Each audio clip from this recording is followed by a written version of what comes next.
So, students, today we are going to study the lesson 6 in your moral teaching class, Dutiful Rana. The moral of the story is based on about keeping your promise. So, let us begin with the story. The story begins with the king of Maharashtra, Shibi Rana. Shibi Rana, he was the king of Maharashtra. As we all know, Maharashtra is a state in our country, India. So he was the king of Maharashtra. He was a very just and a very kind hearted ruler, and he was even prepared to sacrifice himself for those who were weak. So he liked to help the weak people. He was a very kind hearted king. Even though he was the king, he was very, just and polite and humble, who liked to help the poor people and, the weak people who cannot support themselves. Shibirana, he was such a powerful ruler that people used to say, the very gods are afraid of him. So he was not just very kind hearted, but he was also a very powerful ruler. And it was believed that even the gods were afraid of him. One day, the gods decided to test Shibirana. So one day the gods decided, let's find out whether he is really that powerful and whether he is really that kind hearted ruler like everyone says. And so it happened that as the king was seated in the hall of justice, there flew a frightened dove. So one day the king was sitting in his hall of justice where he would, give justice to people who had any issues, problem, dispute. They will come to the king for justice. So the king was sitting here there. There comes flying a frightened dove. A dove is a bird and which was chased by a fierce looking eagle. So the eagle was after the dove because dove is the food of eagle. Eagle goes on to prey, eat smaller animals. So it was chasing the dove, and as the eagle was about to pounce on its prey, that is, it was about to attack or grab the prey, that is its food, the dove, the king took the dove into his cloak to shelter it. The king, what did he do when he saw that the eagle is going to attack the dove? He took the dove and put her inside his cloak. Cloak is a garment which is over garment which is worn over your clothes. So he took it and to shelter it, to hide it in his cloak, to protect the dove from the eagle. He put it under his cloak. The eagle was wild with rage, that is anger. It got very angry, and turning to the king, it cried angrily, how dare you deprive me of my prey?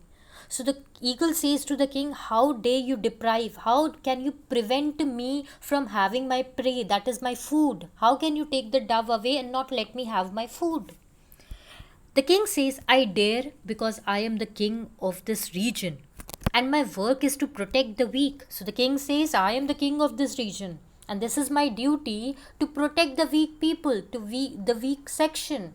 Those who cannot protect themselves, I will protect them. That is my duty. He goes on to say, the dove trusts me and has come to me for shelter. So he says, the dove trusts me, the king will protect the dove. That is why it has come to me, and so I will protect it from you.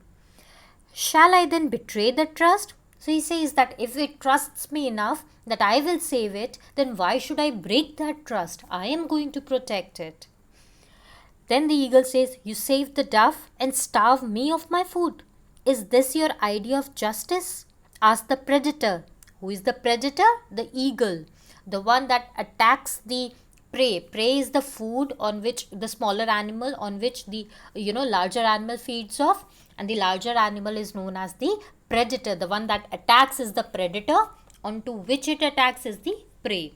So here the predator, that is the eagle, says that you are saving the dove and you are going to starve me of food. That is, I am going to die of hunger if I am going to be deprived of my food. How can you not let me eat food and survive? Is this your idea of justice? You are protecting one bird, you are protecting dove, but you will be killing me if I'll die of hunger. So how can this be justice?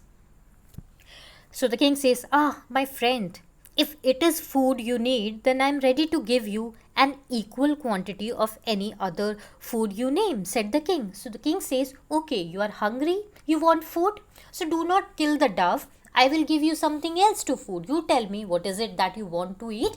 equal quantity of food I will provide you, so you do not die of hunger. So the eagle says, any other food that I name? So the wicked eagle, that is, the eagle is very shrewd and it is very cruel. So he says that whatever food I will name, will you provide with me with that? The king nodded his assent. That is, the king said yes, he approved, he agreed, yes, whatever food you will ask for, I will give it to you, but do not harm the dove. So the eagle says, well, then I want an equal quantity of your own flesh. So this cruel and wicked eagle says to the king, okay, the amount of, the whatever is the weight of the dove, that amount of flesh I want from your body. You can save the dove, but you will have to take out the flesh from your body and give it to me. I will eat that. On hearing this, the courtiers stood up in alarm. The king was sitting in the hall of justice where all his court members, all the people, his officials and people working under him, they were seated there. So all the people in his court, they are very surprised and shocked to hear that. For they knew that the good king would keep his word. So they all knew that this King Rana, he was known for keeping his promise. If he has promised something, he will keep up his promise. He will do that. So if the eagle is asking for flesh, he will even give away for his flesh.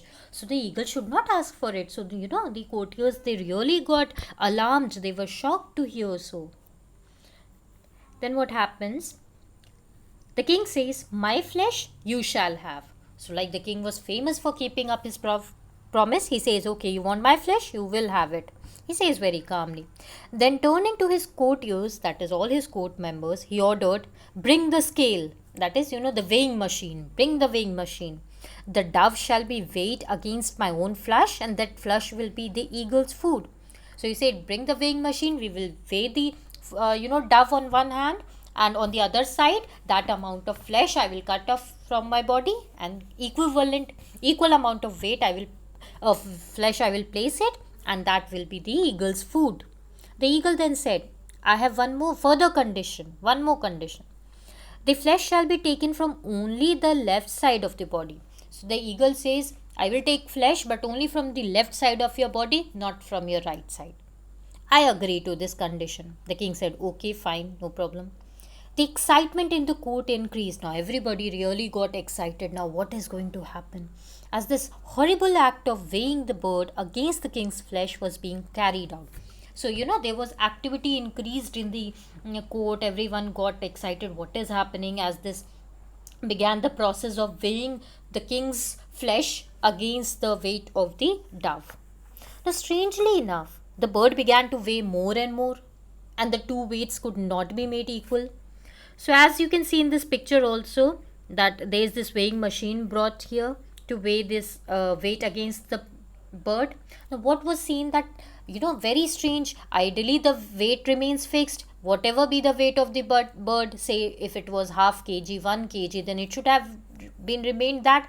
But it was observed that though the size of the bird remained the same, its weight kept on increasing. As soon as that amount of flesh was taken out from the king's body, again the weight increased, and it could not be balanced.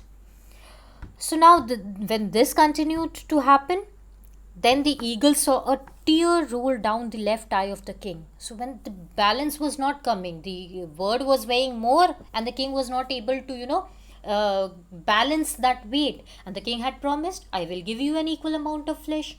Until the king was able to give that amount of flesh, the deal will not be fulfilled. So the eagle saw that a tear rolled down from the king's eye. So the eagle says, stop, you are weeping, that is, you are crying. Yours is not a willing sacrifice. That is, you don't want to sacrifice, you don't want to give away your blood. You are crying, that shows that you are doing it unwillingly. You are being forced to do this. You don't want to give away your flesh. That is why you are crying. So the king says, I do not weep for myself. He says, I'm not crying for myself. The tear I shed is for the poor, weak dove, whom I cannot protect even with my flesh. It is the right of a king to share the suffering of the weak. So the king says, I'm not crying for myself that you are cutting away my flesh. I'm crying for the dove. That if the weight will not become equal, then how will I fulfill the promise? And then you will go on to eat the bird. And I want to protect the weak, the poor bird, which has come to me to save her. So he says, I'm crying for the bird because I want to save her no matter how much flesh you take away, but it should become equal and I should be able to protect her. Suddenly there was a blaze of light, that is, bright light came in the hall. The eagle and the dove, they changed into the forms of Indra, who represented Varun and Agni. So Indra, Varun, Agni, they are gods. They are considered to be gods in Hindu mythology, in Hindu religion. They are believed to be gods. So like we studied in the beginning of the story, that it was very famous. The king is so dutiful that he fulfills his promise, and he's so powerful that the gods decide, okay, let us test if he is truly that. So we see that these birds, the eagle and the dove, they were not birds for real. They were actually gods who had come to test Shibirana. As the two disappeared, that is, the birds disappeared from the hall, Indra's voice was heard to say, O king, you have proved your worth. That is, you have shown your value, that you are indeed such a great person. You will always be more powerful and use your power for the good of the weak. So he says that no doubt you are the most powerful person because you protect the weak. That is what makes you powerful. If the strong don't protect the weak, then who will? He says that you are, in true sense, you are powerful because you are strong and you use your strength to protect the weak. Those who can't protect themselves, you protect them. So who will care for those who cannot protect themselves? So you are very powerful and you are very great person. You are worth, you are very valuable as a human person because you use your power to protect the weak people. Then let's see what happens in the story. He goes on to say, remember, to keep your promise means to keep your word. So we see that here in the story we get to learn to keep your promise means that whenever you have promised something, said something to someone, then you should fulfill that. Shibirana, he was prepared to make the supreme sacrifice and give his life for the little dove just because he had given his word. So we see Shibirana, he was the powerful ruler and he was ready to, give this sacrifice of killing himself. If he went on to give away his flesh, he would have died. So he was ready to die for that small bird, small bird who cannot even speak or, do something in return for him. So he was ready to die even for that bird. Why? Because he had given his word. He said that I will protect the dove. Dove has come to me. I will protect her. So because he had promised, that is why he was, he went ahead to even sacrifice his life. Rarely are we called upon to make such a sacrifice in life. So it does not happen in real life. Who will sacrifice his own life just to save a life of a poor person or say a small bird? Yet, even when we are asked to give up small things for someone else, we prefer to forget a promise. So even when we have to, give away our something very valuable, precious, we don't even do that to keep our promise. We value things more than a promise. And here a person was ready to sacrifice his life. So imagine such a big sacrifice he was going to do. Why? Because he had promised. He had given his word to someone. Learn to fulfill your commitments. So whenever you commit something, that is, you promise someone, learn to fulfill, complete it. Learn that you achieve that goal. That if you have said to someone you will do this, make sure you do that. That is your duty. And you should always fulfill your duty. We have commitments towards our parents, teachers, elders, brothers, sisters, society and nation. That is to say, we have duty towards our parents, that we should obey them, we should listen to them, we should help them. Towards our teachers, whatever they teach us, we should learn that. We should fulfill, we should be disciplined, we should be sincere towards our studies. Towards our elders, we should listen to them, brothers, sisters, help them, be good to them. To society and nation, we should contribute to society by being a very good person, following all the rules of society, not, littering here and there, keeping the place clean, following all the rules, wearing the mask and whatever, whenever the rules are, we follow that. That is how we help our society and our nation. And we should fulfill our commitment. We should always fulfill our duties and responsibilities. For such a situation, you don't have a promise. You don't have to promise. It is your responsibility, like it was of the king Shibi Rana, to protect the weak. So the moral of the story is that it is not necessary that only when you say that I will do that, when you make a promise by saying it, then you should fulfill it. You should know what your duty is and you should be doing it. The dove did not come beforehand to the Shibi Rana and said, protect me. He just saw a bird coming to him, so he got to know, okay, this is a weak bird, she needs help, I will protect her. Similarly, you should know your duties. What are your duties at home towards your parents? What are your duties in school towards the teachers? What are your duties in society? You should know that. You should need not to say them aloud, but you should always fulfill those duties. A person who understands his or her commitment, that is, they promise their duties, and keeps his words, he's loved and trusted by all. So once you promise someone, no matter how difficult it is, if you fulfill it, they will always respect you and they will always believe you and they will love you. If you do not keep your promise, you make someone suffer with your negligence. So if you are not keeping up your promise, you promise someone, I'll help you or do this, and then you do not do that, then the other person suffers because of you, because he trusted you that you will help him. He trusted on your promise, but you do not fulfill that. So that hurts that person. If you are true to your word, everyone will like you.